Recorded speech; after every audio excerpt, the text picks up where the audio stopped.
उद्धरितुं भवसागरे निपतितान्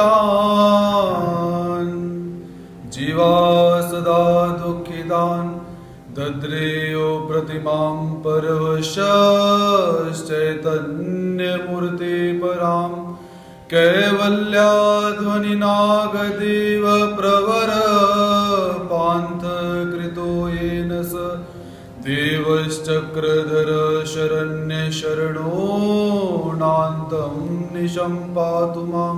श्री गोपाल कृष्ण महाराज की जय। सच्चिदानंद घन परमेश्वर अवतार, अनंत ब्रह्मांड नायक, साध्य साधन को प्रदान करने वाले भगवान श्री चक्रधर स्वामी जी के चरणारविंदों में प्रणिपात करते हैं। तत्पश्चात संपूर्ण गुरुकुल के प्रति नतमस्तक होते हैं। ब्रह्म विद्या अध्ययन सत्र के 14वें दिवस के अंदर हम प्रवेश प्राप्त करते हैं। अध्ययन सत्र में संकष्ट वज्र पंजरु, तत्पश्चात त्रिकाल पूजा अवसर और अब मूर्ति ज्ञान प्रकरण का हम सब यहाँ पर अध्ययन कर रहे हैं।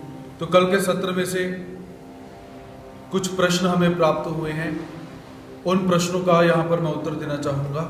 तो सबसे पहला प्रश्न दीक्षा जी के द्वारा हमें प्राप्त हुआ है कनाडा से। तो इनका प्रश्न, साकार और निराकार परमेश्वर के जो अवतार होते हैं, निराकार स्वरूप साकार अवतार, तो इनका प्रश्न है कि जब जीवात्मा को ईश्वर की प्राप्ति होती है तो उस जीवात्मा को साकार जो ईश्वर हैं उनकी प्राप्ति होती है या निराकार की।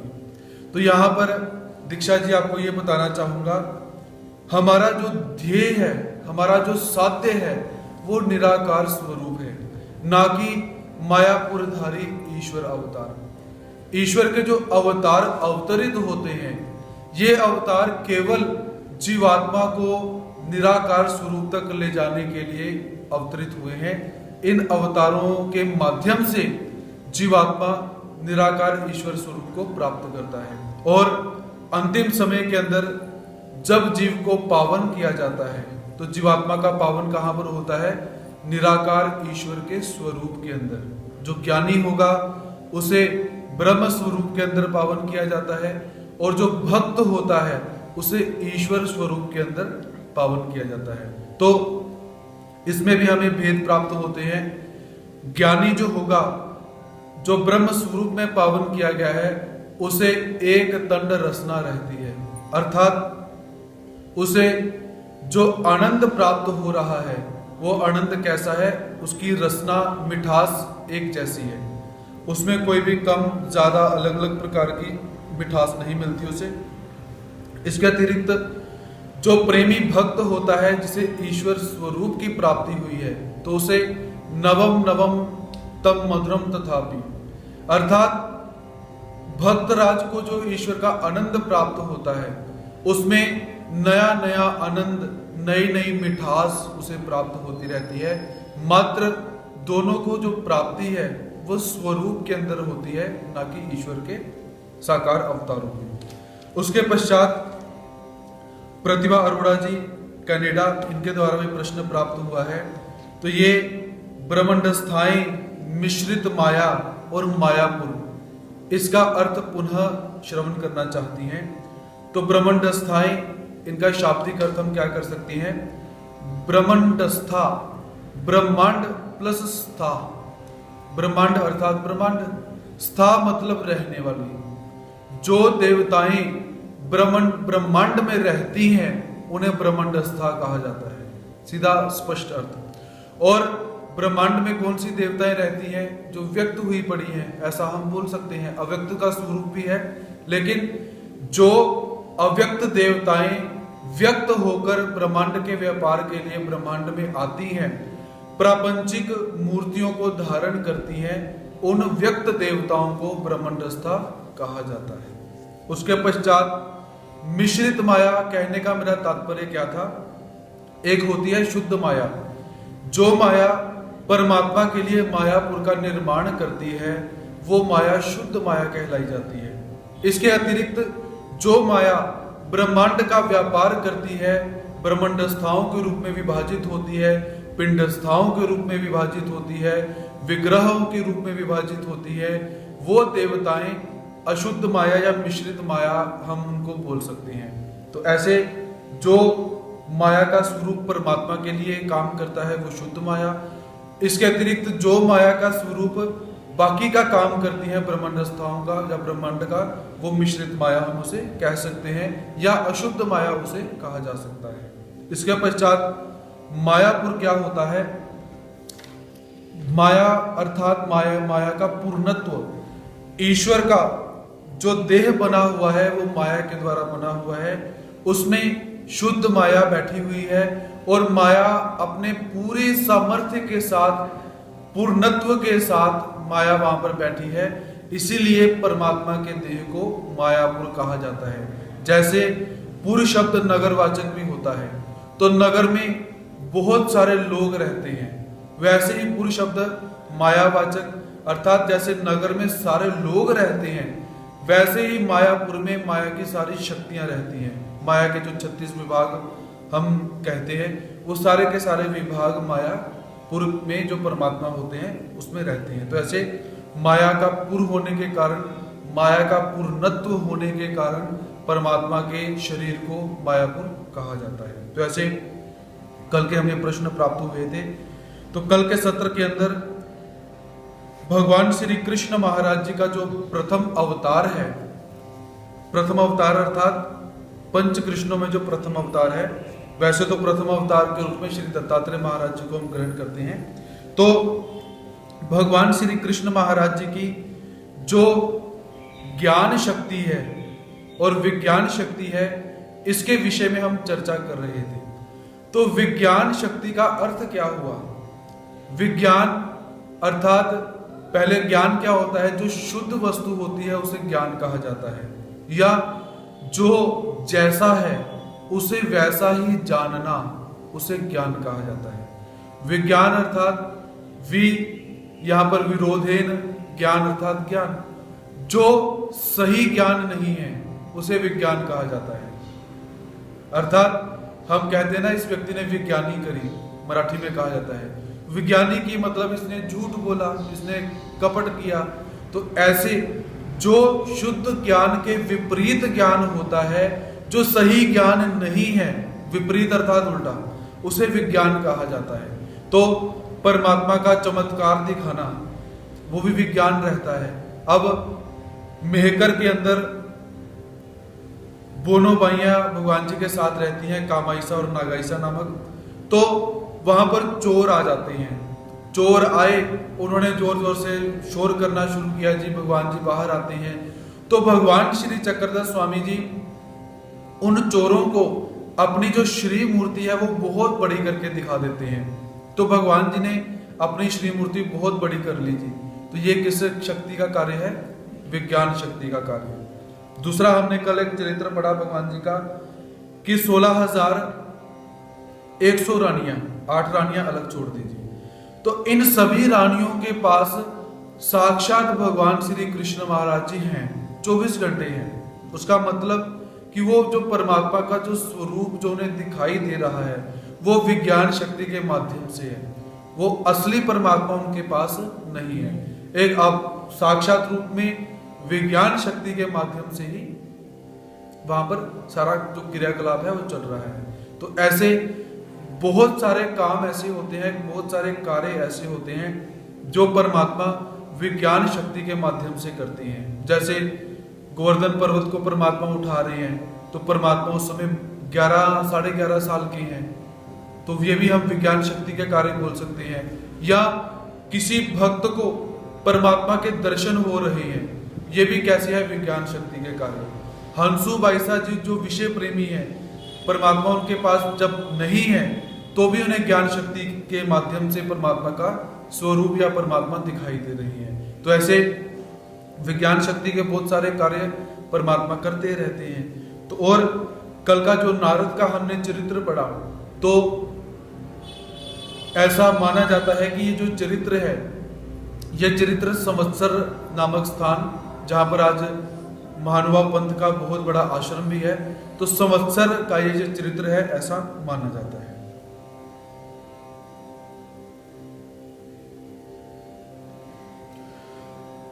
गोकुली बाल लीला विज्ञान शक्ति खेली नले पाठी ज्ञान शक्ति स्वीकरिली।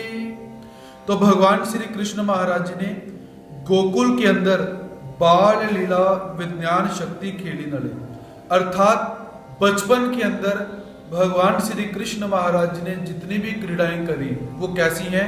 विज्ञान शक्ति खेली नले, विज्ञान शक्ति के माध्यम से ही परमात्मा ने वो सारी की सारी क्रीड़ाएं करी हैं। पाठी ज्ञान शक्ति स्वीकरिली, पाठी ज्ञान शक्ति स्वीकरिली अर्थात पाठी अर्थात पश्चात, पश्चात अर्थात कंस वध होने के पश्चात। ज्ञान शक्ति स्वीकरिली, ज्ञान शक्ति स्वीकरिली अर्थात ज्ञान शक्ति का स्वीकार किया। अब देखिए, हम हिंदी भाषा के अंदर और मराठी भाषा के अंदर ज्ञ बोलते हैं, ज्ञानी वाला, ज्ञान शक्ति, लेकिन शुद्ध शब्द क्या है? ज्ञ, जज और ज्ञ, ये सूत्र यहां पर लगता है। और ज्ञ कैसे बना हुआ है? ज प्लस य, इन दो शब्दों को मिलकर ज्ञ बनता है। आप शुद्ध बोलोगे, लोग आपको ही मूर्खों में निकालेंगे, लेकिन जो शुद्ध है वो शुद्ध है ही है। तो ये जो ज्ञ है, ये शुद्ध शब्द का उच्चारण क्या है? ज्ञ, जज और ज्ञ सूत्र लगने से ये बनता है। तो ये प्रचलन के अनुसार से शब्द लोप हो चुका हुआ है, क्योंकि संस्कृत का अभाव हो चुका हुआ है, और अभाव के माध्यम से जो शब्द अशुद्ध रूप में प्रचलित हो चुके हुए हैं, तो हम भी उसी में चलते हैं। और मराठी भाषा के अंदर इसको ज्ञानी बोल सकते हैं, हिंदी में भी ज्ञानी बोला जाता है, लेकिन शुद्ध क्या है? ज्ञानी। तो भगवान श्री कृष्ण महाराज जी ने मथुरा के अंदर विश्राम घाट में ज्ञान शक्ति का स्वीकार करा। द्वारावती अवस्थान, द्वारावती अवस्थान अर्थात द्वारका में परमात्मा ने निवास किया, जो पश्चात का समय है, भगवान जी द्वारका में रही है। चक्रवर्ती वेके क्रीड़ा ऐसा उपाधि स्वीकरिला, चक्रवर्ती वेके अर्थात चक्रवर्ती होकर, चक्रवर्ती उपाधि को स्वीकार करके भगवान जी ने अपना जो राज्य है वो किया हुआ है। अनंत पवाड़े केले अनंत अनंते चरित्रे केले अनंता लीला के लिया। अनंत पवाड़े केले, अनंत पवाड़े अर्थात जो मजाक इत्यादि होता है, मजाक इत्यादि के अंदर जो लीला की जाती है उसे पवाड़े कहा जाता है। अनंते चरित्रे के लिए, अनंत प्रकार के चरित्र परमात्मा ने किए। तो चरित्र शब्द से हम क्या ले सकते हैं कि जिन घटनाओं के अंदर, जिस आचरण के अंदर, जिस आख्यायिका के अंदर हमें शुद्ध चरित्र में जीना चाहिए, हमारा कैरेक्टर अच्छा होना चाहिए, ऐसी बातें हमें प्राप्त होती हैं, उसे चरित्र कहा जाता है। या किसी नायक ने अपने जीवन में शुद्ध आचरण करके बहुत बड़ी बड़ी मिसालें कायम करी हो, उपदेश दिए हो, समाज को अच्छी बातें बताई हो, तो हम कहते हैं कि इस नायक का चरित्र पढ़ना चाहिए। चरित्र अर्थात कैरेक्टर। तो ऐसे भगवान जी ने अपने जीवन चरित्र से हमें बहुत सारी शिक्षाएं परमात्मा ने प्रदान करी हुई हैं। अनंता लीला के लिया, अनंता लीला के लिया, अनंत प्रकार की लीलाएं परमात्मा ने की हुई हैं। तो अनंत पवाड़े के लिए, अब पवाड़े अर्थात भगवान जी ने क्या किया हुआ है? तो एक बार क्या हुआ, महाभारत का युद्ध का समय प्रसंग चल रहा है, तो उस प्रसंग के अंदर एक बार क्या हुआ, जब युद्ध शुरू होना था, तो युद्ध शुरू होने से पूर्व सारे के सारे जो पांडव हैं और कौरव हैं, ये सभी राजाओं के पास जाकर उनसे निवेदन कर रहे हैं कि युद्ध का प्रारंभ होने वाला है, अतः आप हमारे साथ आकर इस युद्ध में हमारी सहायता करें। तो जिस जिसके पास जो जो मित्र थे सबके पास जा रहे हैं, तो भगवान श्री कृष्ण महाराज जी के पास भी कौरव और पांडव सहायता लेने के लिए पहुंचे हुए हैं। अब हुआ क्या, भगवान श्री कृष्ण महाराज जी शयन मुद्रा के अंदर लेटे हुए हैं। दुर्योधन आया, दुर्योधन आने के बाद क्या है कि भगवान जी के सिर की तरफ बैठ जाता है और विचार करता है कि भगवान जी उठेंगे फिर मैं भगवान जी से बात करूंगा। इतने समय में क्या हुआ कि अर्जुन भी वहां पर पहुंचता है। तो अर्जुन मन में विचार करता है कि जो दुश्मन है, जो शत्रु है, उससे नीचे कभी नहीं बैठना चाहिए और परमात्मा के समान भी नहीं बैठना चाहिए। तो ऐसा विचार करके अर्जुन भगवान श्री कृष्ण महाराज जी के चरणों के पास जाकर बैठ जाता है। भगवान श्री कृष्ण महाराज जी उठे तो अब उठने के बाद क्या होगा, जो पांव की तरफ होगा उसी की तरफ दृष्टि पहले जाएगी। तो भगवान जी उठे, उठने के बाद भगवान जी ने कहा अर्जुन तुम कब आए? तो इतने समय के अंदर दुर्योधन बोल पड़ता है कि हे प्रभु, अर्जुन से पहले मैं आया हूं, पहले आप मेरी बात सुनिए। तो भगवान श्री कृष्ण महाराज जी कहते पहले मेरी दृष्टि अर्जुन के ऊपर पड़ी है, पहले मैं अर्जुन से ही बात करूंगा। तो दोनों ने निवेदन किया कि महाभारत अर्थात कौरवों और पांडवों का युद्ध शुरू होने वाला है, तो आप हमारी सहायता कीजिए। तो भगवान श्री कृष्ण महाराज जी क्या कहते हैं कि पहले मेरी शर्त सुनो। कि शर्त क्या थी कि एक तरफ मैं निहत्था रहूंगा और दूसरी तरफ कृतवर्मा सेनापति बलराम जी सहित, बलराम जी युद्ध में नहीं आए थे, तो कृतवर्मा सेनापति अगर बलराम जी की इच्छा होगी तो बलराम जी भी साथ में, और मेरी नारायणी सेना एक तरफ रहेगी। तो पहले मांगने का जो मौका है वो मैं अर्जुन को प्रदान करना चाहूंगा, क्योंकि मेरी दृष्टि पहले अर्जुन की तरफ पड़ी है। तो दुर्योधन मन में विचार करता है कि ये अर्जुन तो सब कुछ मांग लेगा, नारायणी सेना भी मांग लेगा, कृतवर्मा को भी मांग लेगा, बलराम जी को भी मांग लेगा, और मैं अकेले कृष्ण को क्या करूंगा। तो अर्जुन को जब परमात्मा ने मांगने के लिए मौका दिया तो अर्जुन भक्त वत्सल परमात्मा के भक्तों, परमात्मा के गुणों को जानते हुए क्या कहते हैं कि हे प्रभु, मुझे मात्र आप ही चाहिए। आप यदि मेरे पास हो तो मेरी हार भी हो जाए तो मुझे कोई गम नहीं, पर आपको छोड़कर मैं कुछ नहीं चाहता हूं। तो जब दुर्योधन ने ऐसी बात सुनी तो मन में विचार करता है कि कितना मूर्ख प्राणी है, अकेले निहत्थे कृष्ण को क्या करेगा। बहुत खुश हुआ जी घर चला जाता है। तो ऐसा नारायणी सेना प्राप्त हुई, कृतवर्मा सेनापति प्राप्त हुआ, बलराम जी अपनी मर्जी से आएंगे तो वो भी प्राप्त हुए, नहीं आएंगे तो वो भी प्राप्त हुए। समय बीता, महाभारत का युद्ध शुरू हुआ।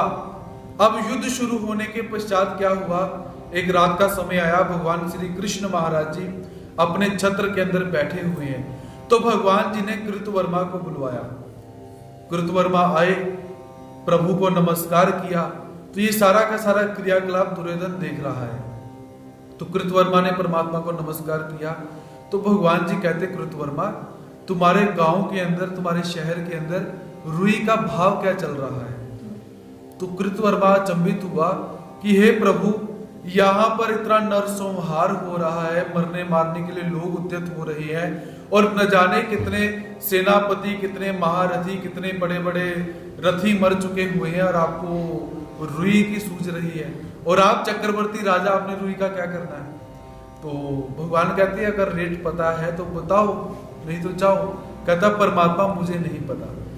इतनी बात हुई, कृतवर्मा जी को आज्ञा दी, वो चले गए। अब दुर्योधन मन में विचार करता है, हो ना हो, अगर सेना मुझे प्रदान कर ही दी है, सेवक तो भगवान श्री कृष्ण महाराज जी का ही है, बात तो उनकी ही मानेगा। तो दुर्योधन मन में विचार करके नारायणी सेना को, कृतवर्मा को वापस भेज देता है। ऐसे अनंते पवाड़े केले, ऐसे भगवान श्री कृष्ण महाराज जी ने अनंत प्रकार के पवाड़े किए हुए हैं। तो दूसरे पवाड़े के रूप में हम ये भी देख सकते हैं कि भगवान श्री कृष्ण महाराज जी अष्टविध ब्रह्मचर्य कहे जाते हैं।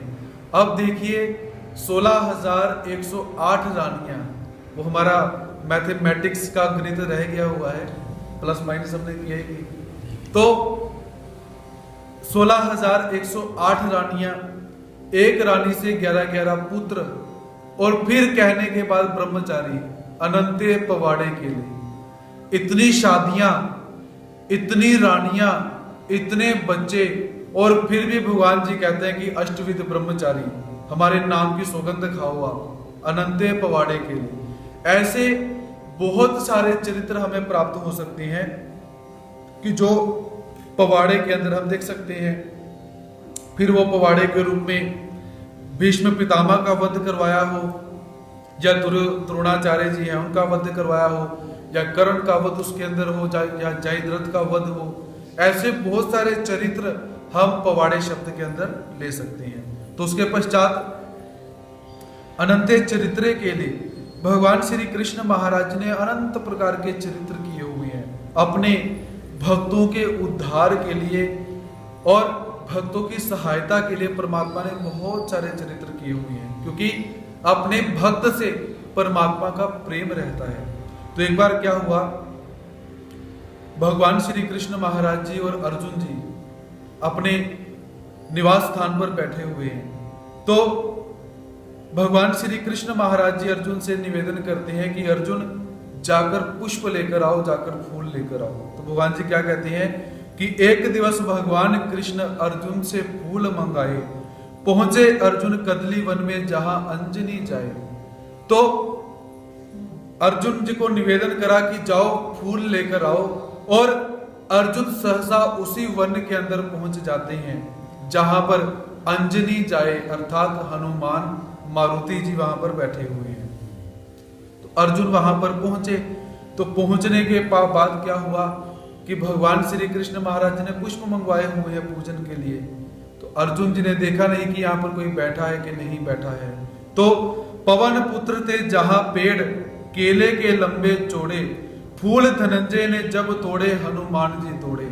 तो जब बिना पूछे फूल तोड़े, हनुमान जी ने देखा कि ये कौन अपने शस्त्र लेकर, अपना धनुष बाण लेकर यहाँ पर आया हुआ है और कोई वीर प्रतीत हो रहा है। तो हनुमान जी अपने जो उनके इष्ट श्री रामचंद्र जी हैं उनके वन की रक्षा में बैठे हुए हैं। तो आमने सामने आए, हनुमान निवेदन करते हैं कि श्रीमान आप कौन हो, परिचय दो। तो क्या कहते हैं कि मैं वीरवर धनुर्धारी इंद्रपुत्र अर्जुन हूं। क्या करने के लिए आए हो? मैं फूल तोड़ने के लिए आया हूं। हनुमान जी गुस्सा हुए कि ये मेरे इष्ट श्री रामचंद्र जी का वन है, बिना पूछे तूने फूल क्यों तोड़े, क्यों चोरी करी? तो अर्जुन जी कहते हैं कि मैंने अपने प्रभु के पूजन के लिए फूल तोड़े हैं। तुम्हारे प्रभु कौन है? कहते भगवान श्री कृष्ण महाराज जी। तो हनुमान जी कहते चलो ठीक है ले जाओ। अर्जुन कहते कि पहले जब मैंने फूल तोड़े तो इतना गुस्सा हो रहे थे, अब क्या हो गया? तो हनुमान कहते जिसके परमात्मा ही चोर हो उसके भक्त कैसे हो सकते हैं? वो खुद भी चोरियां करते हो, तुमसे भी चोरी करवाई हुई। जब अर्जुन ने बात सुनी, अर्जुन आग बबूला हो जाते हैं। और वास्तव में हनुमान जी ने कोई गलत बात नहीं बोली वहां पर, और एक मजाक के अंदर बात बोल रही है। हम अक्सर एक श्लोक बोलते हैं ना कि व्रजे प्रसिद्धम नवनीत चोरम गोपांगनानाम दुकूल चोरम अनेक जनवार जित पाप चोरम चोरक्र गण्यम कृष्णम नमामि।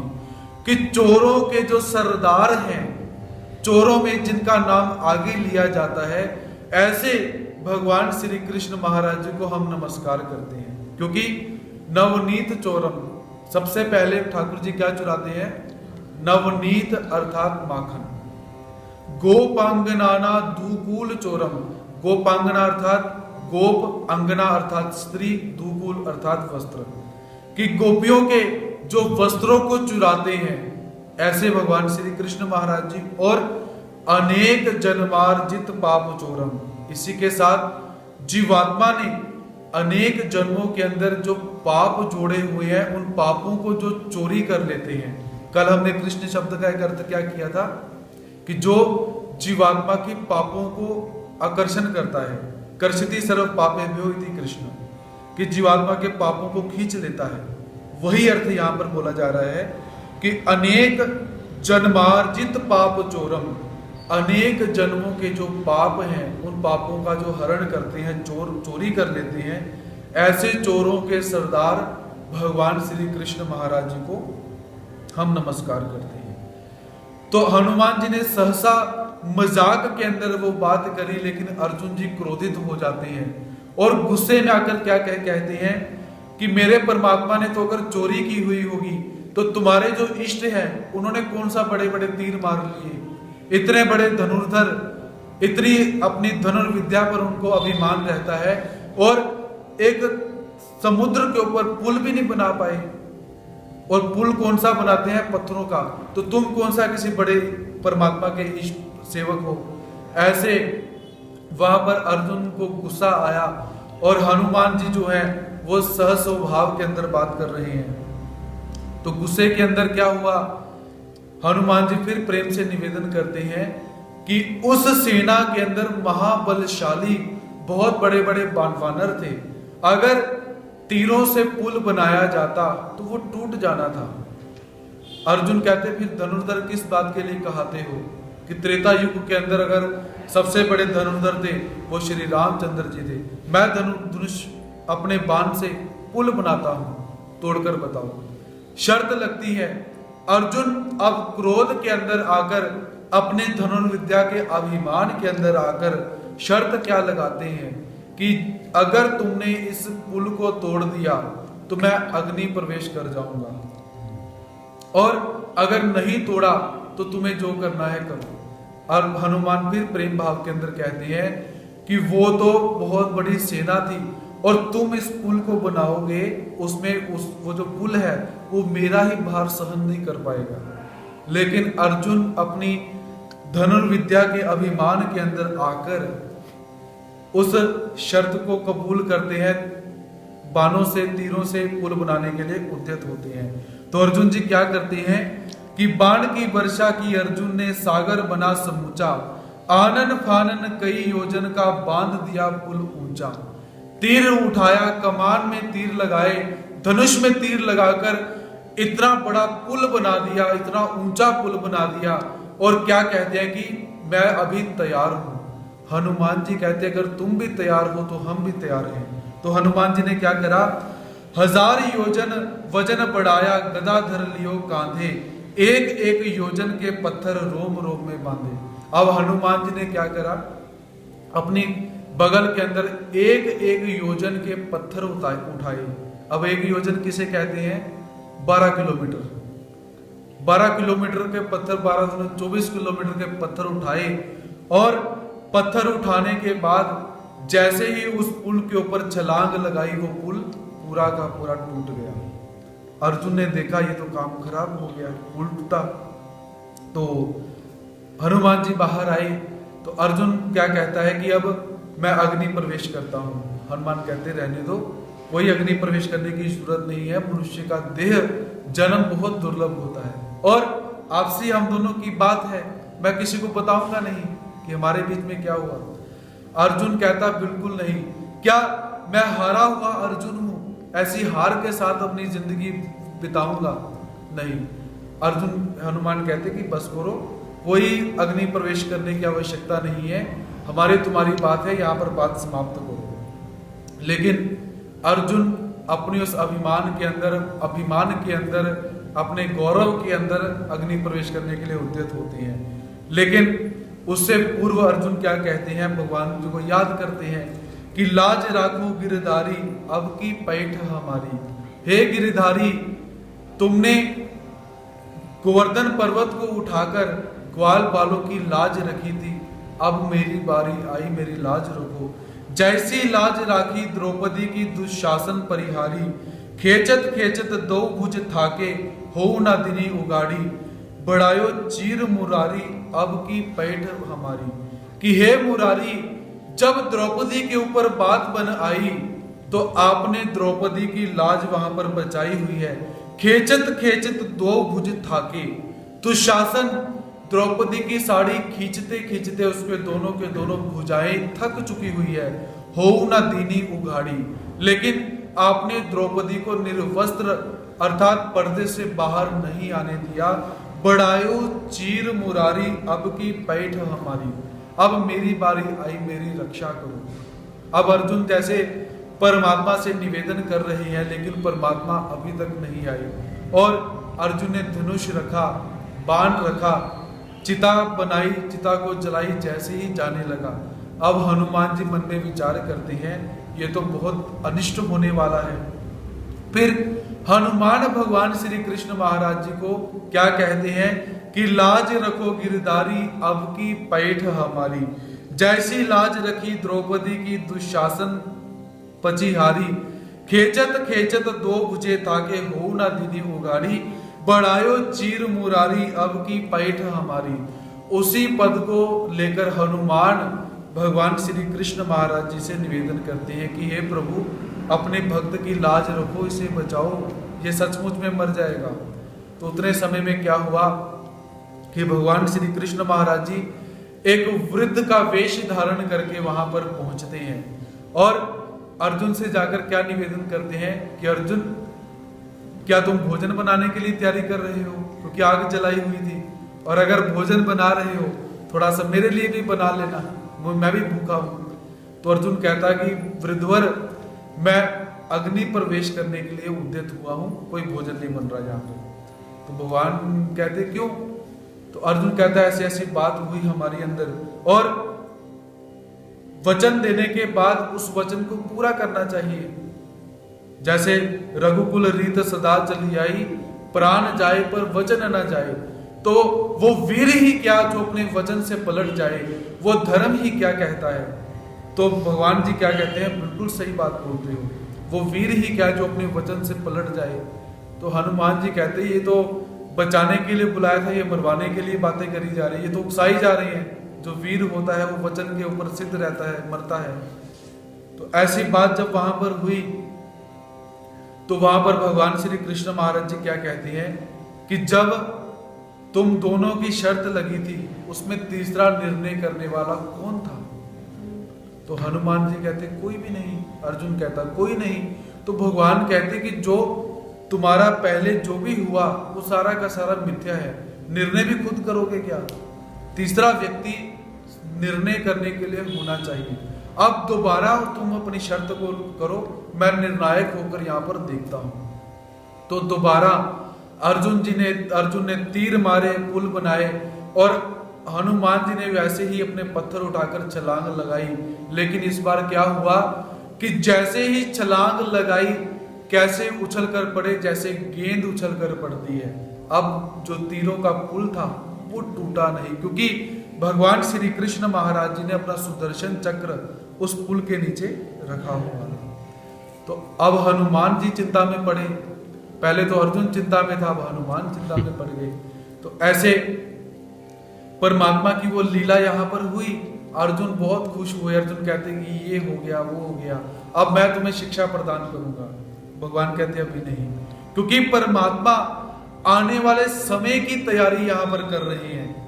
परमात्मा को अपने भक्त की चिंता है कि आने वाले समय के अंदर इसे आवश्यकता पड़ेगी। तो परमात्मा अर्जुन को क्या कहते हैं कि अभी हनुमान जी से कुछ नहीं लेना, जब समय प्राप्त होगा तब हम लेंगे। नमस्कार किया, प्रणाम किया, भगवान जी अर्जुन को लेकर चले जाते हैं।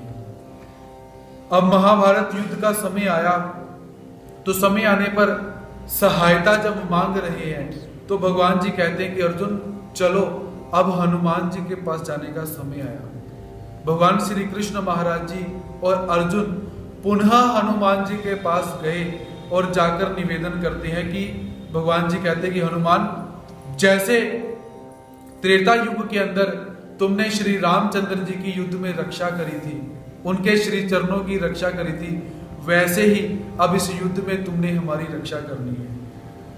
तो हनुमान क्या कहते हैं कि मैं तो उनके चरणों का सेवक हूं, उनके चरणों में ही बैठा रहता हूं, तो मैं उनके अलावा किसी की सेवा नहीं करता। तो भगवान कृष्ण महाराज जी कहते हैं तुम उनके चरणों में बैठकर सेवा करते थे, हमारे सिर पे बैठ के सेवा कर लेना, लेकिन चलो साथ में चलो। तो फिर हनुमान जी क्या निवेदन करते हैं कि हे प्रभु, मैं आपके साथ चलूंगा, अवश्य चलूंगा, पर एक बहुत बड़ी विडंबना है। भगवान कहते क्या? वो कहते मुझे प्रत्येक जगह पर सत्संग की आवश्यकता पड़ती है, मुझे हरि कीर्तन की आवश्यकता पड़ती है, उसके अतिरिक्त मैं कहीं जाता नहीं हूं। तो अर्जुन कहता अब वहां पर युद्ध करेंगे, लड़ेंगे कि तुझे हरि कीर्तन सुनाएंगे वहां पर?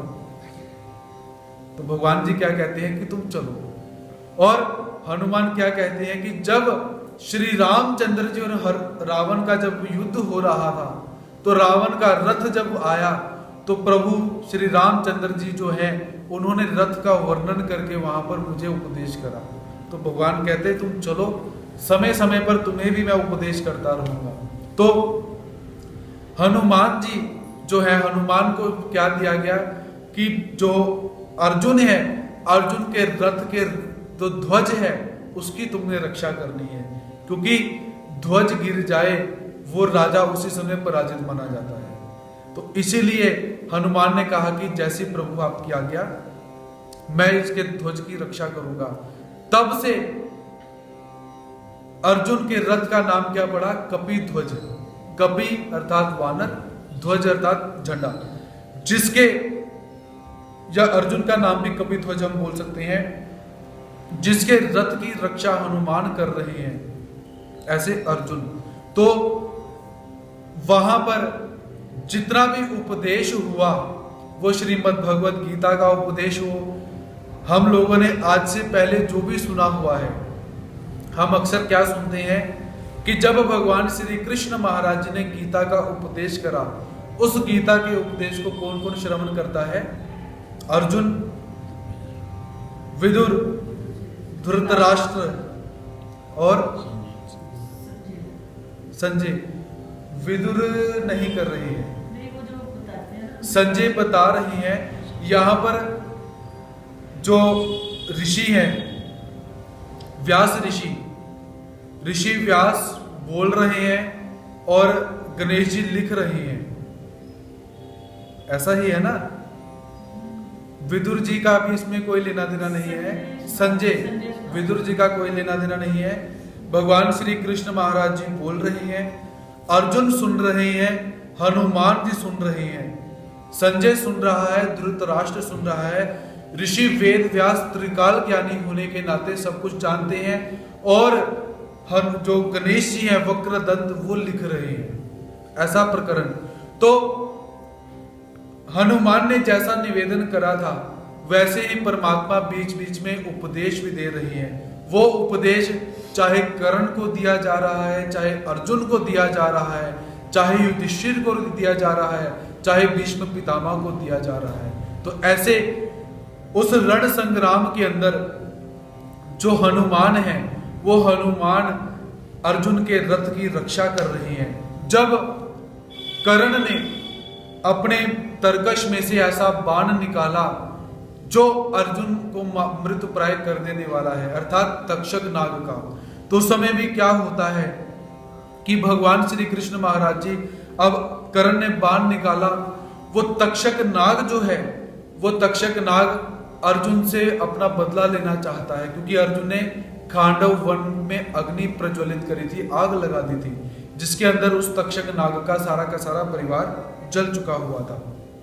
तो कर्ण ने उस बाण को निकाला, और जैसे ही बाण को निकाला, अब देवताएं चिंतित हो गई कि अब अर्जुन मर जाएगा। तो चारों तरफ आवाज उठी, भगवान बचा लो अर्जुन को। भगवान कृष्ण भी बोल उठे, हनुमान बचा लो अर्जुन को, क्योंकि अर्जुन को बचाने की सुरक्षा किसे प्रदान की गई है? हनुमान जी को। आज के समय में आप बॉडीगार्ड रखते हो कि नहीं? वही बॉडीगार्ड परमात्मा ने हनुमान को बनाकर अर्जुन को प्रदान किया हुआ है।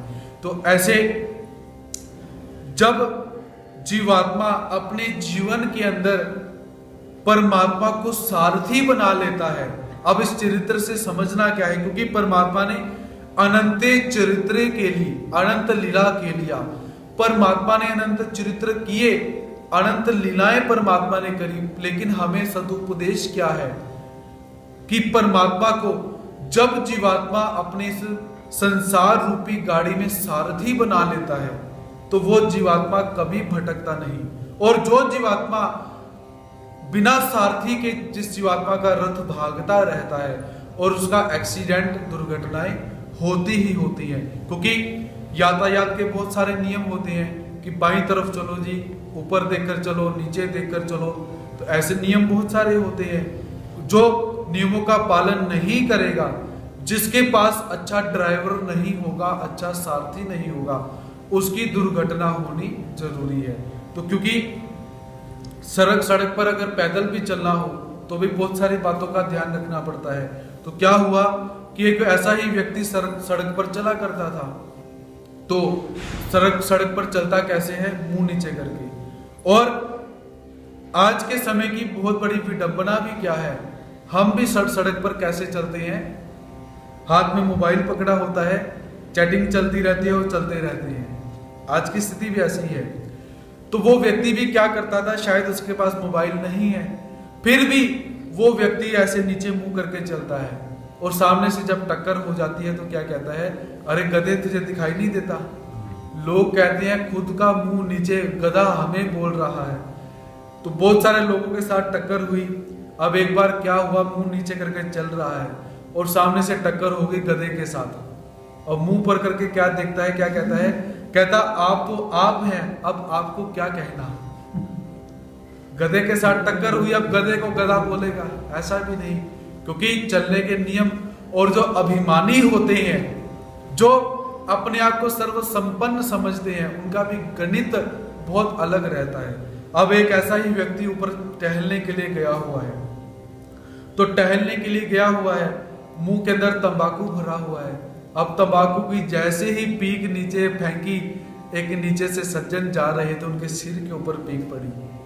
तो सिर के ऊपर पीक पड़ी, उस सज्जन ने क्या ऊपर मुंह किया, कहता श्रीमान नीचे देखकर थूका करो। ऊपर से आवाज क्या आई, तुम ऊपर देख के क्यों नहीं चलते?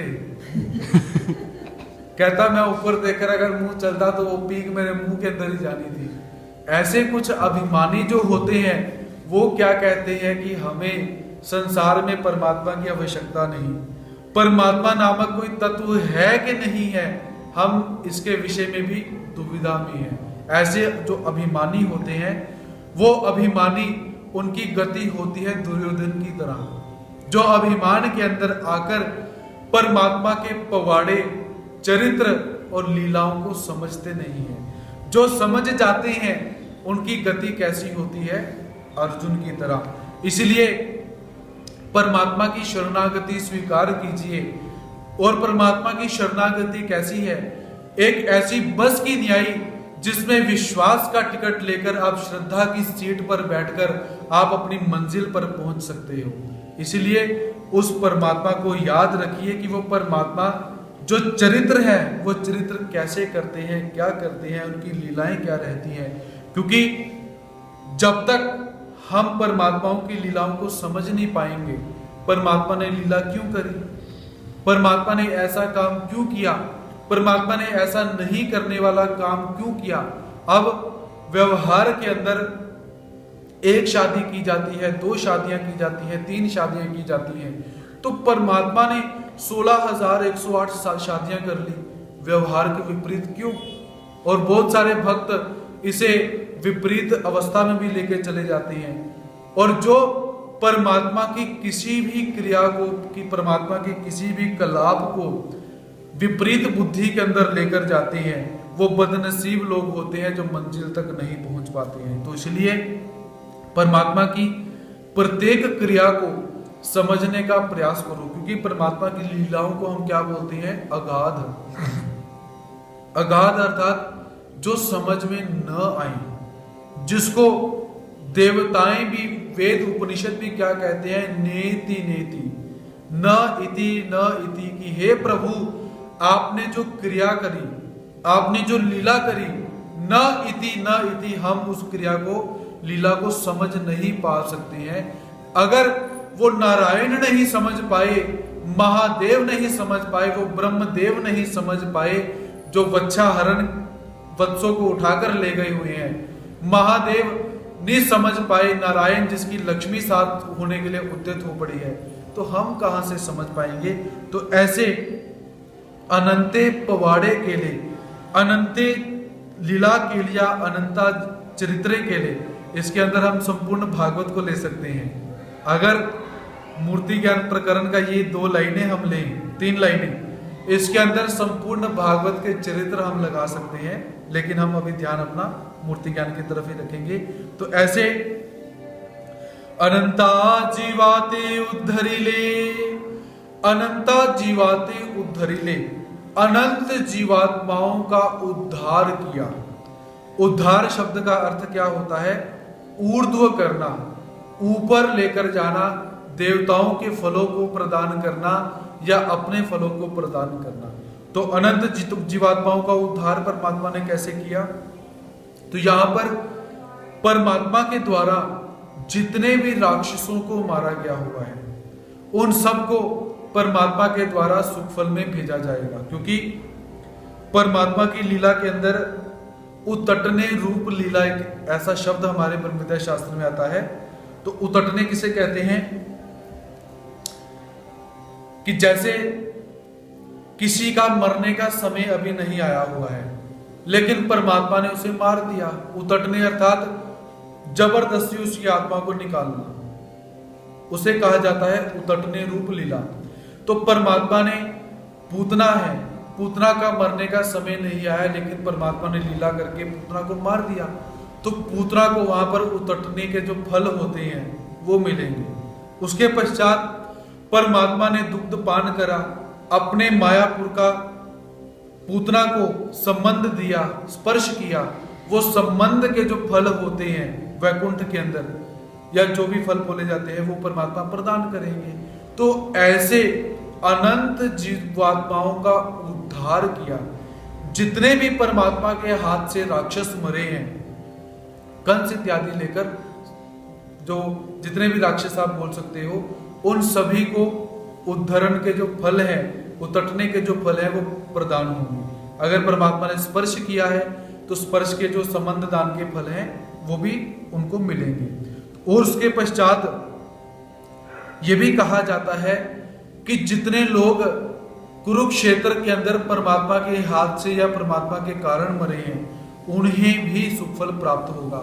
इसके अतिरिक्त जितने भी लोग कुरुक्षेत्र की भूमि के अंदर मरे हैं उन्हें स्वर्ग प्राप्त होगा, क्योंकि कौरवों के जो एक वंशज हुए हैं उन्होंने कुरुक्षेत्र की भूमि के अंदर तपस्या करी थी और तपस्या के परिणाम स्वरूप उन्हें क्या फल मिला था कि जिस किसी की भी मृत्यु इस भूमि के अंदर होगी उसे स्वर्ग मिलेगा।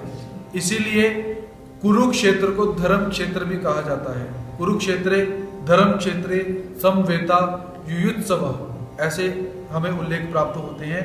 तो ऐसे अनंत जीवात्माओं का उद्धार परमात्मा ने किया। तया श्री कृष्ण चक्रवर्ती गोसावियांचे चरण शरण, ऐसे भगवान श्री कृष्ण महाराज जी जो हम सबके परमात्मा हैं, स्वामी हैं, उनके जो श्री चरण है, शरणागति रूप जो परमात्मा है, उनके श्री चरण हमें आश्रय प्रदान करें। तो ऐसा यहां पर निवेदन किया जा रहा है। त्रेती भोग भूमि श्री दत्तात्रेय प्रभु गोसावी, ऋषि वंशी अत्रि पासोनी अनुसुये जागर्भी, चतुर्युगी उभय दृश्य अवतारु स्वीकरिला। अब श्री कृष्ण महाराज जी के अवतार के पश्चात श्री दत्तात्रेय महाराज जी का अवतार यहां पर बताते हैं। याद रखिए हम मूर्ति ज्ञान प्रकरण पढ़ रहे हैं। मूर्ति ज्ञान प्रकरण के अंदर जो भी चरित्र यहां पर आ रहे हैं उसमें परमात्मा के जितने भी अवयव आएंगे, अंग आएंगे, वो लीलाएं आपने याद रखनी है। जो इसके अंदर लिखी हुई है वो भी, जो नहीं लिखी है वो भी। त्रेती अर्थात त्रेता युग के अंदर, भोग भूमि अर्थात भोग भूमि। अब भूमि दो प्रकार की होती है, कर्म भूमि और भोग भूमि। कल भी आपसे निवेदन किया गया था, मुझे ध्यान आ रहा है किसी ने प्रश्न किया हुआ है भोग भूमि के विषय में। तो हिमालय से लेकर रामेश्वर सेतु तक की जितनी भी भूमि है उसे कर्म भूमि कहा जाता है। इससे विपरीत जितनी भी भूमि शेष रहती है उसे भोग भूमि कहा जाता है। तो यहां पर भगवान श्री कृष्ण महाराज जी का जो जन्म हुआ है वो बद्रिकाश्रम में हुआ पड़ा है। तो चरित्रकार हमारे बद्रिकाश्रम को भोग भूमि के अंदर मान्य करते हैं कि बद्रिकाश्रम भोग भूमि के अंदर है। पहले समझ लीजिए कि बद्रिकाश्रम भोग भूमि के अंदर नहीं आता, सीधा और स्पष्ट। लेकिन यहां पर त्रेती भोग भूमि, दत्तात्रेय महाराज जी ने भोग भूमि के अंदर अवतार धारण किया। अर्थात उस समय क्या है, उस समय वाहन इत्यादि नहीं है, साधन इत्यादि नहीं है। तो बद्रिक आश्रम जाने के लिए कोई कोई वहां पर जा पाता था, कोई कोई वहां पर पहुंच पाता था। तो चरित्रकारों की दृष्टि में वहां पर पहुंचा नहीं जा सकता। जो खंड की गणना है, भूमि का माप है, वो भी अच्छी तरह से सुनिश्चित नहीं है। तो इसीलिए हमारे चरित्रकारों ने बद्रिक आश्रम को भोग भूमि बोला हुआ है। वास्तव में भोग भूमि के अंदर जो बद्रिक आश्रम है वो नहीं जाता। बद्रिक आश्रम कहां पर है? अपना कर्म भूमि के अंदर ही। तो यहां पर कल किसी ने प्रश्न किया हुआ था, नाम मुझे याद नहीं है, कि भोग भूमि के अंदर जो जय कृष्णी लोग रहते हैं, वहां पर रहते हुए वो क्रिया करते हैं, अन्न दान करते हैं, द्रव्य दान करते हैं, पूजा पाठ करते हैं। तो कर्म भूमि के अंदर कर्मों की निष्पत्ति लगती है। अच्छा करोगे अच्छा फल मिलेगा, बुरा करोगे बुरा फल मिलेगा। तो भोग भूमि के अंदर क्या है? अच्छा कर्म करोगे तो कुछ नहीं मिलेगा, बुरा कर्म करोगे तो भी कुछ नहीं मिलेगा। भोग भूमि के अंदर मर्डर कर दो तब भी कुछ नहीं है, पाप नहीं लगेगा। जितने मर्जी आप मर्डर करो, लेकिन समझ कर, ये नहीं कि जो भोग भूमि में बैठकर सुन रहे हैं वो बोलेंगे जी शूट एक्स साइड का ऑर्डर मिल गया जी, जितने मर्जी लोगों को मारो। समझिए, सुनिए, समझिए और सुलझिए, ये सिद्धांत याद रखना। भोग भूमि के अंदर कर्मों की निष्पत्ति नहीं रहती है, फिर भी कर्मों के अधिकार अवश्य लगते हैं। कर्मों के अधिकार अर्थात अगर जैसा जैसा भोग भूमि में रहकर आप क्रिया करोगे, आपकी प्रवृत्ति वैसी बन जाएगी। मान लीजिए आप भोग भूमि के अंदर रहते हुए आपने किसी व्यक्तियों को बुरा करना शुरू किया, किसी को चपेट मार दिया आपने, किसी को बुरा कर दिया, या मान लीजिए आवेश के अंदर आकर किसी ने किसी का मर्डर भी कर दिया, उसे कर्मों का लेप नहीं लगेगा। लेकिन वो बात यहां पर रुकती नहीं है। परमात्मा आपका ऐसा योग लाएंगे कि आप कर्म भूमि में आओगे। कर्म भूमि में आने के पश्चात आपको क्रोध आएगा, आपके हाथ से किसी का मर्डर हो जाएगा और क्रिया संपन्न हो जाएगी। क्रिया का, कर्म का अधिकार का लेप अवश्य लगता है, वो क्रिया निरर्थक नहीं जाती। इसके अतिरिक्त तो दूसरा, मान लीजिए आप भोग भूमि के अंदर रहते हो, भोग भूमि के अंदर रहते रहते आप जहाज के अंदर बैठे हो और जहाज के अंदर बैठकर आप किसी दूसरे विदेश के अंदर जा रहे हो। तो दूसरे विदेश में जाते जाते क्या होगा कि आप भारत भूमि के ऊपर से गुजर कर गए, तो उसी समय कर्मों की निष्पत्ति कुछ समय के लिए शुरू हो जाती है आपको। उसी समय चौकड़ी के नरक आक्षेपित हो जाते हैं और कर्म भूमि के अंदर आपको कर्म भूमि का ठप्पा लग जाता है, और कभी ना कभी कर्म भूमि के अंदर आप आओगे ही आओगे, डेफिनेट। और जो जय कृष्णी भक्त भोग भूमि के अंदर विदेशों में रहते हुए दान पुण्य करते हैं, पूजा पाठ करते हैं, अन्न दान करते हैं, उनके लिए भी सिद्धांत क्या है? आपने ये बिल्कुल नहीं मन में विचार करना कि भोग भूमि के अंदर कर्मों की निष्पत्ति नहीं है, हम अगर दान पुण्य करते हैं तो ये भी निरर्थक जाएगा। ऐसा नहीं है, क्योंकि परमात्मा की जो सिद्धांत है वो परमात्मा के सिद्धांत अलग से चलते हैं।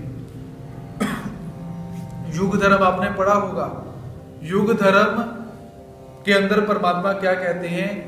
या चहु युगिचा धर्मी परमेश्वरु नेनीजे न पविजे, परमेश्वरु परमेश्वरे जानीजे, परमेश्वर परमेश्वर पाविजे।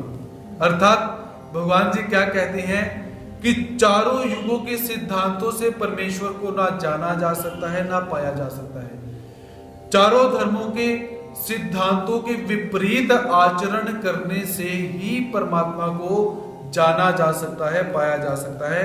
तो तात्पर्यार्थ, भोग भूमि के अंदर रहते हुए, विदेशों के अंदर रहते हुए आप जितना भी द्रव्य दान करोगे, अन्न दान करोगे, वस्त्र दान करोगे, देव पूजा नमस्कार करोगे, स्मरण करोगे, कथा का श्रवण करोगे, वो व्यर्थ नहीं जाती हैं। आपको परमात्मा के निर्गुण कर्म के अधिकार जुड़ते रहते हैं।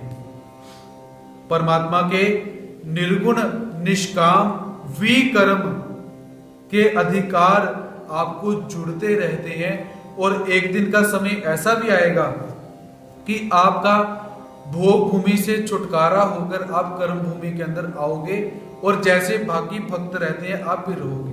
दूसरा सिद्धांत, हमने अध्ययन सत्र के अंदर एक बात का अध्ययन किया था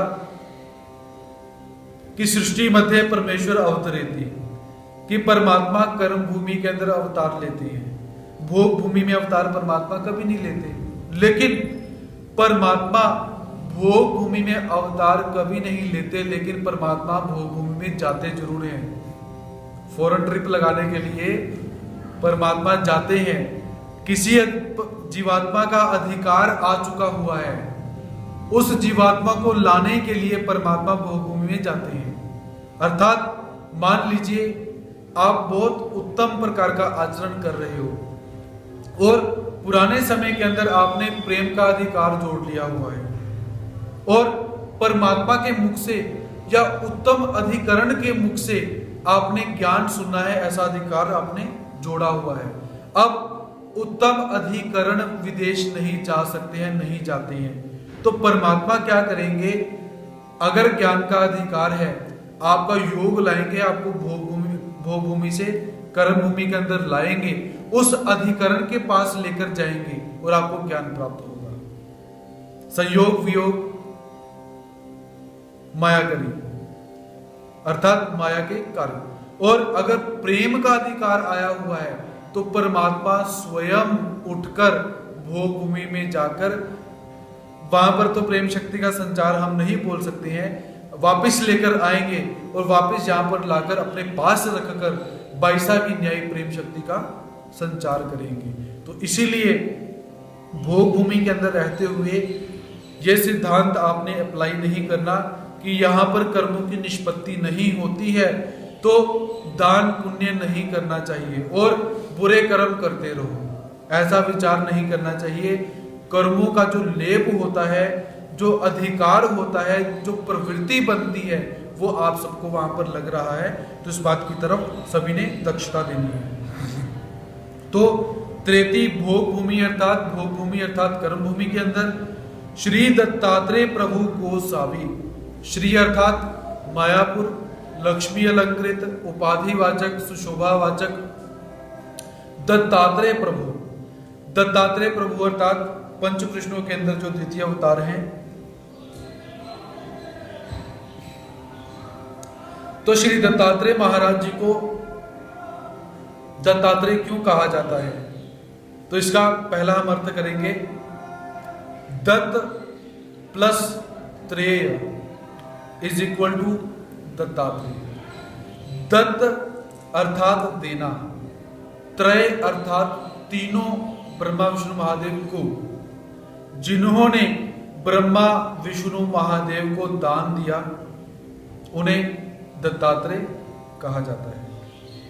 तो यह चरित्र आपको सबको पता ही होगा कि भगवान श्री दत्तात्रेय महाराज जी की माता जी का नाम था माता अनुसुया।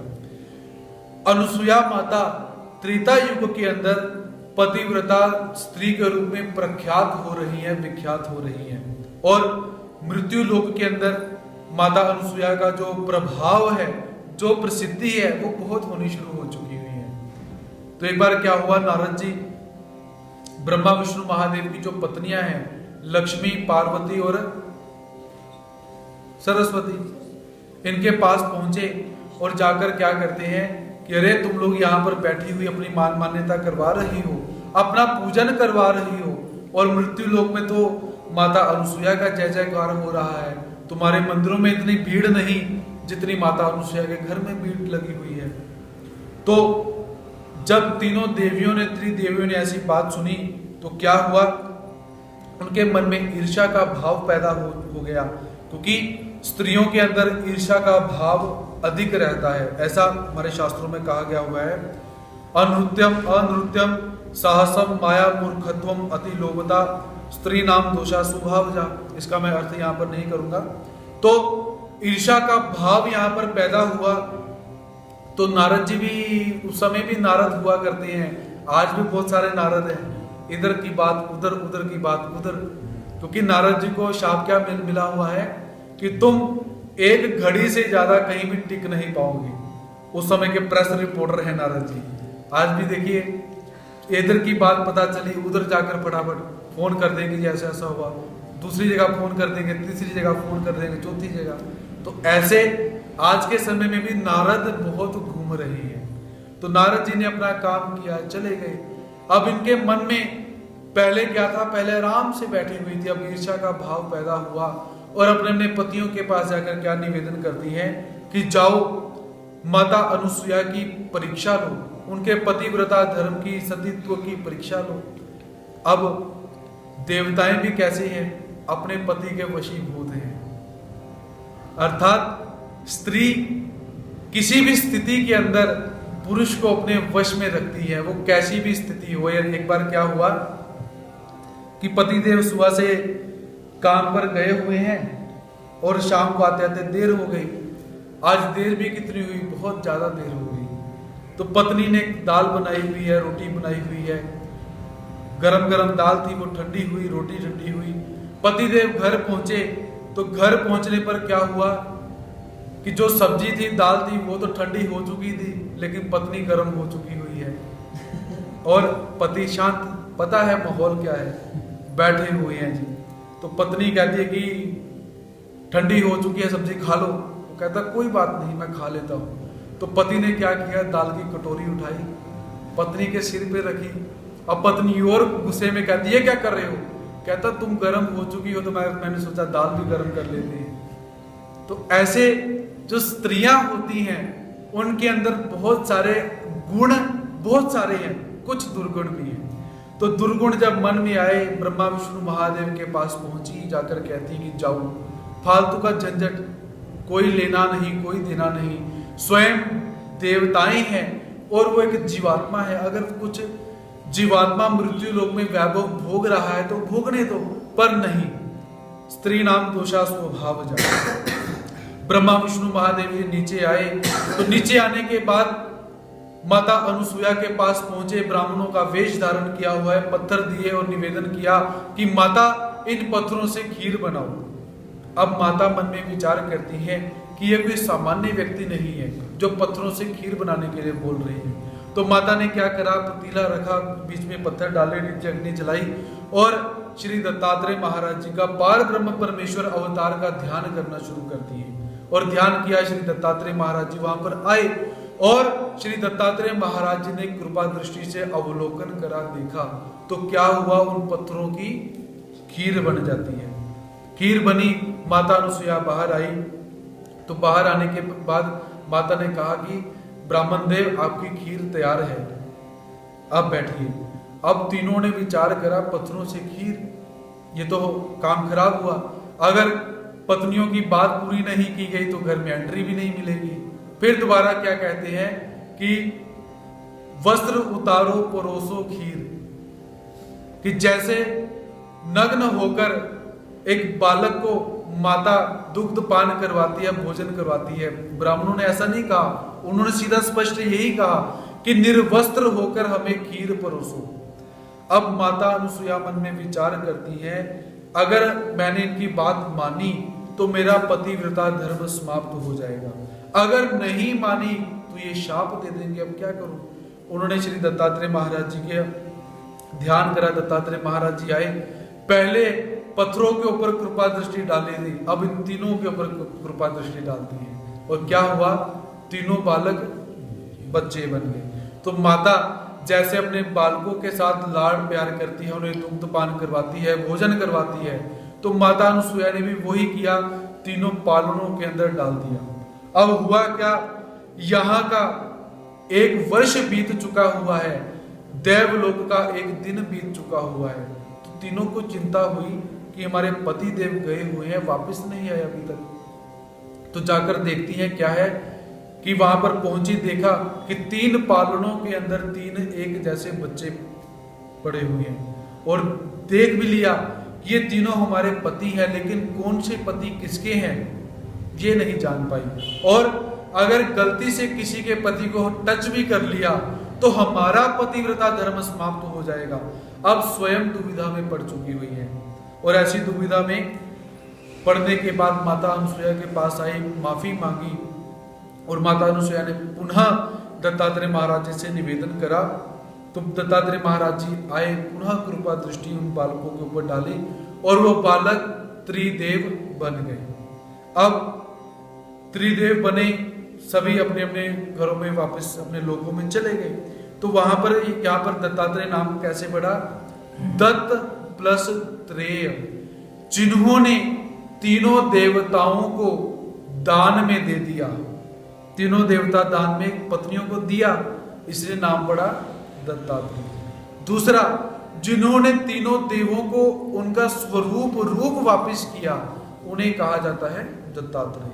दूसरा अर्थ दत्त प्लस आत्रेय, जिन्होंने अत्रि ऋषि को स्वयं दान में दे दिया, उन्हें कहा जाता है दत्तात्रेय। अर्थात माता अनुसुईया और ऋषि अत्रि पिता जो है उनके संतान नहीं थी, तो तपस्या करी। तपस्या करने के पश्चात भगवान जी प्रसन्न हुए और भगवान जी ने क्या कहा कि मैं अपना आप तुम्हें दान में देता हूं, कि मैं पुत्र रूप में तुम्हारे घर में पैदा होऊंगा। ऐसा हमें शांडिल्य उपनिषद के अंदर एक कथा प्राप्त होती है। तो ऐसी कथाओं को सिद्धांतों से अलग रखते हुए ही आपने पढ़ना है। तो ऐसे अपना आप जिन्होंने अत्रि ऋषि को माता अनुसुईया को दान में दे दिया हुआ है, ऐसे दत्तात्रेय। श्री दत्तात्रेय प्रभु, तो प्रभु किसे कहते हैं? प्रकर्षेण भू सत्तायाम इति प्रभु, जो अपनी सत्ता के साथ, प्रकर्ष के साथ, अपने तेज के साथ किसी दूसरे के ऊपर अपनी मालिक की सत्ता को स्थापित करता है, उसे प्रभु कहा जाता है। तो ऐसे श्री दत्तात्रेय प्रभु गोसावी अर्थात मालक, ऋषि वंशी अत्रि पासुनी अनुसूया गर्भी, ऋषि वंश के अंदर अत्रि ऋषि को निमित्त करके माता अनुसूया के गर्भ में चतुर्युगी अवतार स्वीकरिला। तो श्री दत्तात्रेय महाराज जी ने कैसा अवतार का स्वीकार किया हुआ है? चतुर्युगी उभय दृश्य अवतारू स्वीकरिला। ऐसे श्री दत्तात्रेय महाराज जी ने अवतार को स्वीकार किया। काबाजी सर्वज्ञ मणितले श्री दत्तात्रेय प्रभु चा चतुर्युगी अवतारू। तो श्री दत्तात्रेय महाराज जी का अवतार चतुर्युगी अवतार है, चारों युगों में रहने वाला अवतार है। हम ये कैसे माने? तो इसके लिए प्रमाण देते हैं। कापा जे सर्वज्ञ मणितले, अर्थात भगवान श्री चक्रधर स्वामी जी क्या कहते हैं? श्री दत्तात्रेय प्रभु चा चतुर्युगी अवतार। श्री दत्तात्रेय महाराज जी का अवतार कैसा है? चतुर्युगी, चारों युगों के अंदर विद्यमान रहने वाला अवतार है। और आज भी श्री दत्तात्रेय प्रभु जी क्रीड़ा कर रहे हैं, राज्य कर रहे हैं। सह्याद्री अवस्थान, सह्याद्री अवस्थान अर्थात सह्याद्री पर्वत पर श्री दत्तात्रेय महाराज जी निवास करते हैं। तो अब सह्याद्री पर्वत को सह्याद्री पर्वत क्यों कहा जाता है? तो शाब्दिक अर्थ सह्य प्लस अद्री।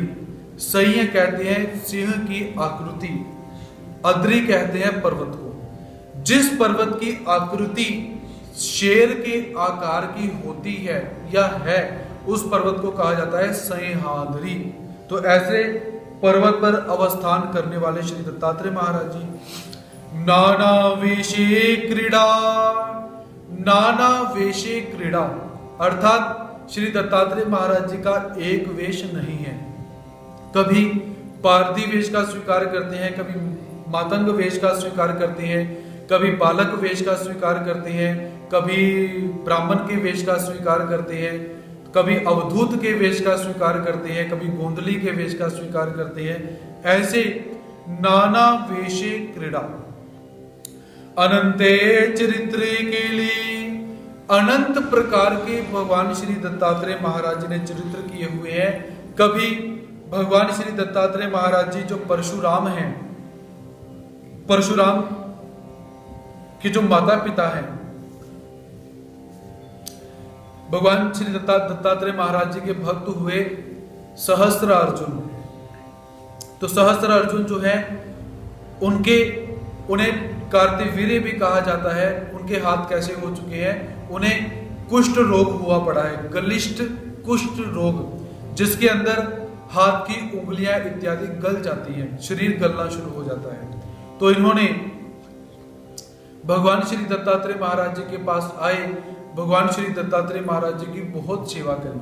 तो जब श्री दत्तात्रेय महाराज जी स्नान करके आते थे मेरुवाड़ा तालाब से, तो आने के पश्चात भगवान जी के केश बड़े बड़े हैं उस समय, तो भगवान जी को सुगंधित धूप दिखाई जाती है। जैसे बाईसा माता जी दशांगु धूपू घाली थी, 10 प्रकार का धूप दिखाती है, वैसे ही श्री दत्तात्रेय महाराज जी को जो सहस्त्र अर्जुन कार्तिवीर्य हैं, वो क्या करते हैं, खप्पर में वो अंगारा लेते हैं, धूप दिखाते हैं और भगवान जी के जो केश हैं उन्हें धूप दिखाकर सुखाते हैं। तो एक बार क्या हुआ कि देवताओं ने इनकी परीक्षा लेनी चाहिए।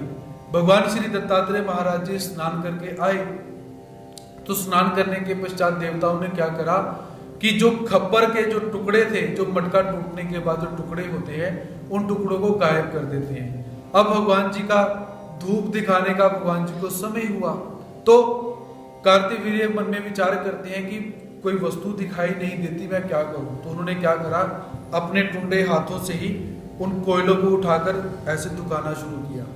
अब हाथ ऐसे, तो चमड़ी जलने लगी। तो चमड़ी जलने के बाद सुगंध कैसी आती है, जो लोग शमशान में गए होंगे उन्हें पता होगा कि वो दुर्गंध गंध कैसी होती है। तो वैसी ही गंध उनके हाथों से आना शुरू हुआ। श्री दत्तात्रेय महाराज जी ने श्रीमुख पीछे करा और देखा कि क्या चल रहा है। तो भगवान जी ने जब देखा कि अपने हाथों से ही इसने ऐसा करने की कोशिश की, तो भगवान जी क्या कहते हैं कि जा सहस्त्र बाहु हो, तेरे 2 हाथ नहीं है, तू सहस्त्र बाहु हो जा, तेरे 1000 भुजाएं हो जाएं, हाथ हो जाएं। इसके 2 अर्थ हैं कि या तो प्रत्यक्ष रूप में तुझे सहस्त्र भुजाएं प्राप्त हो जाए, या तुझे सहस्त्र भुजाओं जितना वरदान प्राप्त हो जाए। तो किसी एक ग्रंथ के अंदर ऐसा उल्लेख प्राप्त होता है कि सहस्त्रार्जुन ने श्री दत्तात्रेय महाराज जी से निवेदन किया था कि हे प्रभु, मुझे सहस्त्र बाहु तो आपने दी, पर मुझे इसका वजन उठाना ना पड़े, ऐसा भी एक उल्लेख प्राप्त होता है। तो भगवान श्री दत्तात्रेय महाराज जी ने वरदान दिया और साथ में ही भगवान जी ने निर्देश भी दिया, नियम भी लागू करे। वो नियम क्या थे, स्त्री, ब्राह्मण और गौ हत्या, स्त्री हत्या, गौ हत्या और ब्राह्मण हत्या, इन तीनों से परहेज करना है। ऐसा काम यदि किया तो ये वरदान निष्फल हो जाएगा। अब एक बार क्या हुआ कि सहस्त्रार्जुन अपनी सेना के साथ रेणुका ऋषि, रेणुका जो माता है, जमदग्नि ऋषि, इनके आश्रम के पास पहुंचे हुए हैं। और वहां पहुंचने के पश्चात क्या हुआ कि इसे प्यास लगती है। आसपास देखा, चारों तरफ देखा कहीं जल प्राप्त हो जाए, लेकिन जल कहीं प्राप्त नहीं हुआ। सैनिकों को भेजा कि जाओ आसपास देखो, कोई आश्रम, कोई घर, कोई किसी का रहिवास कुछ हो, वहां से जल लेकर आओ। तो सैनिक जमदग्नि ऋषि के आश्रम में आए, उन्होंने निवेदन करा कि हम ऐसे ऐसे सहस्त्रार्जुन कार्तिवीर्य के हम सैनिक हैं, तो हमारी सेना और हमारे महाराज प्यास से व्याकुल हो रहे हैं, तो कृपा करके हमें जल प्रदान करो। तो उन्होंने एक कटोरे के अंदर जल दिया और जाकर क्या कहा कि इस जल को जहां भी जाकर डालोगे वहां पर तालाब बन जाएगा, खुद भी पानी पियो, अपने राजन को भी जल पिलाओ, सेना को भी पिलाओ। तो सैनिकों ने क्या किया, वो जल लिया, एक स्थान पर जाकर जल को गिराया, वहां पर तालाब बना, सभी ने यथेष्ट जल ग्रहण किया। अब सहस्त्रार्जुन मन में विचार करता है कि ऋषि होने के बावजूद, जंगल में रहने के बावजूद इतना सामर्थ्य कहां से प्राप्त हुआ। विचार किया और ऋषि ने हमारी प्यास बुझाई है, जाकर उनका धन्यवाद करना चाहिए, ऐसा विचार लेकर सहस्त्रार्जुन वहां पर पहुंचता है। जहां पर जाकर पहुंचा, कुशल क्षेम किया और जाकर क्या निवेदन करते हैं कि आपने हमारी जल देकर हमारी तृषा बुझाई, प्यास बुझाई, आपका धन्यवाद करते हैं। लेकिन इसी के साथ मेरा एक प्रश्न ये रहता है कि आपके पास ऐसा सामर्थ्य आया कहां से? तो सहज स्वभाव के अंदर जमदग्नि ऋषि क्या कहते हैं कि हे राजन, देवताओं की कृपा से, देवताओं के आशीर्वाद से हमें एक ऐसी गौ प्राप्त है जिसका नाम क्या था? कामधेनु। कामधेनु की जो पुत्री है वो सुरभि गाय के रूप में प्रसिद्ध है, ऐसा हमें रघुवंश में प्राप्त होता है। तो जो कामधेनु हमें प्राप्त हुई है उसके प्रभाव से ये कोई बहुत बड़ी बात नहीं है। हम जो भी इस धेनु से मांगते हैं ये हमें प्रदान करती है। अब मन में लोभ पैदा हुआ, काम जागृत हुआ, तो राजा ऋषि से क्या कहता है कि हे ऋषिवर, हे विप्रवर, आप जंगल में रहते हो, प्रभु का ध्यान करते हो, ऐसी गई जो गौ है इससे आपको क्या प्रयोजन? ये तो राजमहलों की सुशोभा बढ़ाने वाली होनी चाहिए, अतः ये गाय आप मुझे प्रदान करने की कृपालता करें। तो ऋषि ने निवेदन करा कि ये देवलोक की गाय है, ये अपनी मर्जी से जहां दिल करता है वहां रहती है, हम नहीं दे सकते हैं। लेकिन राजा ने क्या करा, जबरदस्ती गौ के ऊपर गौ को लेने की कोशिश करी। तो गौ ने क्या किया, मल और मूत्र विसर्जन किया, जिससे बहुत सारी सेना प्रकट हो गई। सेना प्रकट हुई, दोनों सेनाओं के अंदर युद्ध शुरू हुआ। तो राजा ने सबसे पहले उस गौ के ऊपर प्रहार करने की कोशिश करी, पहला नियम तोड़ा, गौ के ऊपर प्रहार करा। उसके पश्चात जो माता है रेणुका, उसके ऊपर प्रहार करा। पिता जमदग्नि ऋषि है, उसके ऊपर प्रहार करा। ये परशुराम के माता पिता हैं। तो ऐसे युद्ध हुआ, युद्ध होने के पश्चात युद्ध में परास्त हुए, हारे चले गए।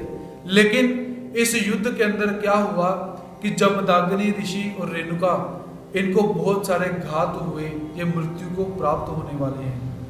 उस समय परशुराम महादेव की उपासना के अंदर उनसे शस्त्र विद्या इत्यादि प्राप्त करने के लिए वहां पर हैं। तो महादेव परशुराम से निवेदन करते हैं कि परशुराम जाओ, तुम्हारे माता पिता संकट में हैं। परशुराम आए और परशुराम ने जब देखा कि ऐसा ऐसा प्रसंग घटित हुआ, पूछा किसने किया? तो पिता ने बोला कि ऐसे ऐसे जो ऋषि, जो राजा है वो यहाँ पर आया था, ऐसा ऐसा हुआ। तो उसी समय परशुराम प्रतिज्ञा करते हैं कि मैं इस पूरी की पूरी धरा को नीक क्षत्रिय कर दूंगा, क्षत्रियों को पैदा ही नहीं होने दूंगा। क्षत्रिय राज्य क्या करेंगे, पैदा होने पर ही मैं पाबंदी लगा दूंगा। तो ऐसा प्रतिज्ञा करी। प्रतिज्ञा करने के बाद क्या हुआ, ऋषि जमदग्नि और रेणुका ने अपने देह का त्याग किया। और देह को त्याग करने से पूर्व उन्होंने निवेदन किया था कि हे पुत्र, हमारे शरीर का निक्षेप कहां पर करना? कोरी भूमि के अंदर। कोरी भूमि अर्थात जहां पर कोई भी गलत काम, राजसी काम, तामसी काम, हिंसा इत्यादि नहीं की गई हो, वहां पर करना। तो अब कोरी भूमि कैसे प्राप्त हो, परशुराम ने पूछा। तो ऋषि ने क्या कहा कि सूखी लकड़ी के ऊपर जब कोंब फूट जाएगा तो समझना कि ये श्री दत्तात्रेय महाराज जी हैं और वो तुम्हें बताएंगे कि कोरी भूमि कहां पर है। ऐसा बताकर उनका देहांत हुआ। अब परशुराम अपने माता पिता के देह को लेकर चल रहे हैं। तो आगे से भगवान श्री दत्तात्रेय महाराज जी आए। दत्तात्रेय महाराज जी के दर्शन को देखते हुए उसी समय क्या हुआ कि जो लकड़ थी जिसके अंदर बैंगी के अंदर माता पिता को रखा हुआ है, उसके अंदर से कोंब निकलता है, पत्ता निकलता है। तो परशुराम आकर निवेदन करते हैं कि हे प्रभु, मुझे आप कोरी भूमि बताइए। तो श्री दत्तात्रेय महाराज जी ने निवेदन किया कि जाओ, पहले सभी हिंदुओं के तीर्थों का जल लेकर आओ, उस जल को लेकर आओ, फिर हम तुम्हें बताएंगे कोरी भूमि कहां पर है। तो परशुराम ने कहा कि हे प्रभु, संपूर्ण तीर्थों का श्रेय आपके श्री चरणों में है। आपके श्री चरणों का जो उदक है वही तीर्थ है। उन्होंने बाण मारा, तीर्थ लिया, भगवान जी के श्री चरण धोए, उस श्री चरण से धरती को प्रक्षालित किया और उस भूमि के अंदर परशुराम ने अपने जो माता पिता हैं, अपने माता पिता का जो निक्षेप है वहां पर किया हुआ है। उसके पश्चात राजा अर्लक की कथा भी हमें प्राप्त होती है कि राजा अर्लक की माता मदलसा, जिसके 7 पुत्र हैं, 6 पुत्रों को वो धर्म के लिए समर्पित कर चुकी है, धर्म में पदार्पण उनका हो चुका हुआ है, लेकिन ये जो 7वां पुत्र अर्लक है ये धर्म में आने के लिए उद्यत नहीं हो रहा है। तो माता ने बहुत समझाया उसे कि संसार के अंदर सुख प्राप्त नहीं हो सकता है। अगर सुख और वैभव प्राप्त करना चाहते हो, अपने जीवन को परमात्मा के लिए समर्पित करो। देखो यहाँ पर देखने की बात क्या है, हम स्त्री के विषय में जो भी बोले, जैसे भी अवगुण दुर्गुण बोले, लेकिन गुणों से भरी हुई एक परमात्मा की दिव्य रचना है। और जब वो स्त्री मातृत्व भाव के अंदर पहुंचती है, माता के अंदर, माता के करैक्टर के अंदर वो पदार्पण करती है, उसके गुणों के अंदर बहुत बढ़ोतरी हो जाती है और सर्वप्रथम अपने संतान के प्रति प्रेम बहुत रहता है। ये माता मदलसा अपने सभी पुत्रों को धर्म के लिए दान दे रही है, सन्यासी बना रही है कि किस भाव के अंदर वो माता होगी। तो ये उनके करैक्टर से हम शिक्षा ले सकते हैं। अर्लक को बहुत समझाया लेकिन अर्लक माना नहीं, तो माता ने क्या किया, एक ताबीज के अंदर कुछ लिखा और लिखने के बाद ताबीज दिया और अर्लक को क्या कहा कि जब कभी तुम्हें लगेगा कि अब मुझे सुसाइड कर लेना चाहिए, मुझे आत्मघात कर लेना चाहिए, जब ऐसा कोई प्रसंग आए, स्थिति आए, तो इस ताबीज को खोलना, उससे पहले नहीं खोलना। अर्लक ने कहा ठीक। अब समय बीतने के बाद माता ने अपने भाई जो काशी के नरेश हैं, काशी के राजा हैं, उनसे निवेदन किया कि जाओ जाकर अर्लक के ऊपर हमला बोल दो। देखो माता कैसी है, माता कैसी है, अपने पुत्र के ऊपर हमला करवा रही है, क्योंकि उसे पता है कि संसार में से इसे निकालना जरूरी है। इसलिए माता को सुमाता कभी नहीं कहा गया, क्योंकि माता माता ही रहती है, वो कभी कुमाता होती ही नहीं है कि उसको सुमाता बोलना पड़े। तो इसलिए अपने जो भाई है, काशी के नरेश हैं, उससे निवेदन किया कि जाओ अपने भांजे के ऊपर जाकर आक्रमण करो। प्राप्त हुई आज्ञा, गए, जाकर उसके ऊपर आक्रमण कर दिया और उस युद्ध के अंदर क्या हो जाता है कि अर्लक उस युद्ध में हार जाता है, उसका राज्य चला जाता है, वैभव चला जाता है, ठाट माट चला जाता है। तो अर्लक मन में विचार करता है कि अब मुझे मर जाना चाहिए, सुसाइड कर लेना चाहिए, सब कुछ तो चला गया, अब किसके लिए जिंदा रहना। ऐसा जब विचार आया, फिर ध्यान आया कि माता ने ताबीज दिया हुआ है, खोलकर देखें क्या लिखा है। ताबीज खोला और ताबीज खोलने के बाद बीच में क्या देखते हैं, क्या लिखा था, त्यज भज कुरु तस्य सेवा।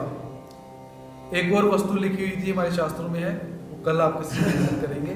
तो ऐसा बीच में जब लिखा हुआ था, त्यज अर्थात त्याग करो, सारे राज्य का त्याग करो, भज अर्थात भजन करो, कुरु अर्थात करो, तस्य अर्थात श्री दत्तात्रेय महाराज जी की सेवा।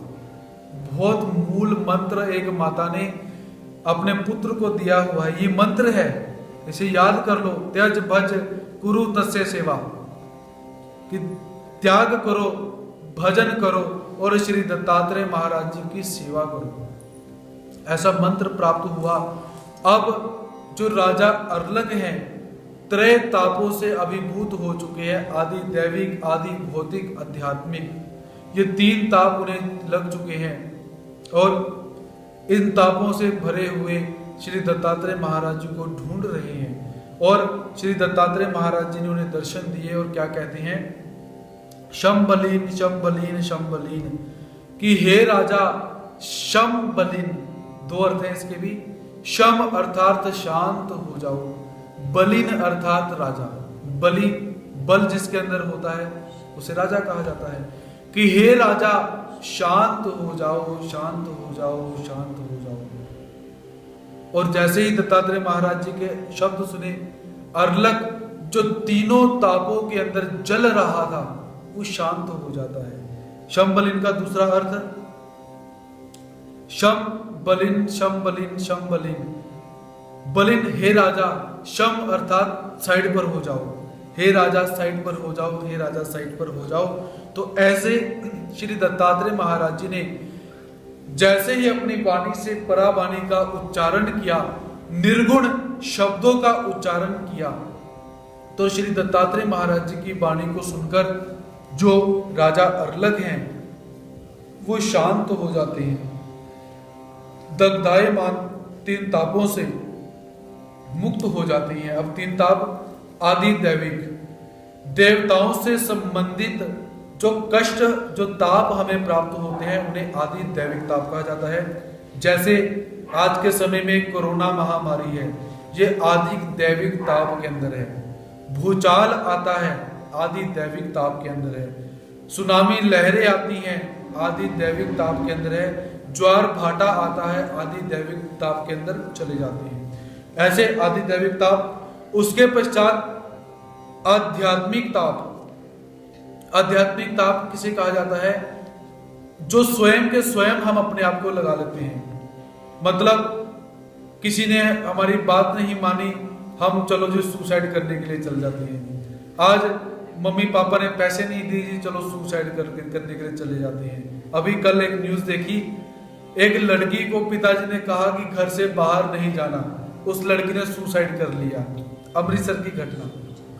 अर्थात अपने आप स्वयं को कष्ट देना, अपने आप को दुखी कर लेना, ये जो सुसाइड करने की बातें बहुत सामान्य हो चुकी हुई हैं कि माता पिता ने छोटी सी बात नहीं मानी, चलो जी सुसाइड करने की, बहुत सारी।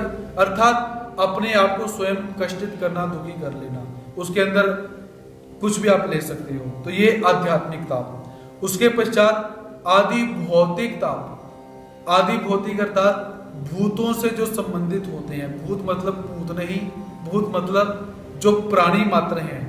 शब्द का अर्थ याद रखिए, जिसका भी जन्म हो चुका है वो सब भूत हैं।